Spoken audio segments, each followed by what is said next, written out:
Ahojte. Pred rokom som v svojom komentári pre tlačovú agentúru SITA písal, že fráza "lebo Ježiško" nie je len detská výstraha, ale že je to pozvánka k pokore, k skromnosti, k pokoju, láske a súdržnosti. Mnohí ste mi potom napísali, že ste ten text čítali nahlas počas Vianočných sviatkov.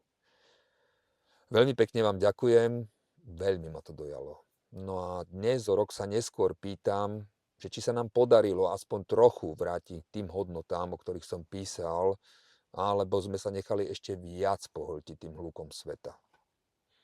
Dnes bohužiaľ žijeme v čase, keď sa Vianoce začínajú už v októbri a končia sa 26. decembra o 10. večer, lebo však hneď 27. ráno treba bežať do roboty a na povianočné výpredaje. Nie? Deti nám už nečíhajú pri okne a nevyzerajú Ježiška, ale scrollujú TikTokom a porovnávajú, koľko stojí ten telefón, ktorý všetci dostanú. No a my dospelí sme tiež na tom podobne. Namiesto buď dobrý, hovoríme, že buď úspešný. No a úspech dnes meráme lajkmi, výkonom alebo značkou auta, ktoré nám stojí pred domom. Ale viete, čo je najsmutnejšie? Že sme sa prestali hanbiť. Hanbiť za to, že sme na niekoho zvýšili hlas. Že sme predbehli na chodníku staršieho človeka s ťažkými taškami a ani sme sa neotočili. Nie to, že sme mu pomohli. Že sme na štedrý deň sedeli všetci pri stole s rodinou a každý mal v ruke telefón.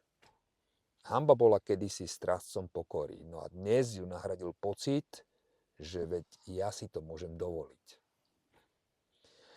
Včera som videl v obchode muža, ako kričí na predavačku, lebo nemali presne ten odtieň vianočných gúľ, aký on chcel. Stál tam frajer s koženou bundou za 1000 eur a rozprával o tom, že tieto sviatky stratili duchovno. No a v tej chvíli mi došlo, že aký sme sa stali smiešní. Hľadáme duchovno v regáloch supermarketu, no a lásku v zľavových letákoch. Ježiško nepríde tam, kde nie je miesto. No a miesto sa nerobí vyprataním poličky v dome alebo urobením miesta pod stromčekom, no ale vyprataním srdca. Vyprataním od hnevu, od závistí, od potreby mať vždy pravdu, od pocitu, že nám svet niečo dlží. Minulý rok som si dal ja osobne jediný vianočný sľub, že aspoň jeden deň úplne vypnem telefón. No a keď prišiel ten deň D, urobil som to. Najprv bolo ticho. Také ticho, ktoré až bolelo. No a potom sa ozval smiech. Nastali spoločné debaty, rozprávanie starých príbehov, ktoré sme si už roky nehovorili.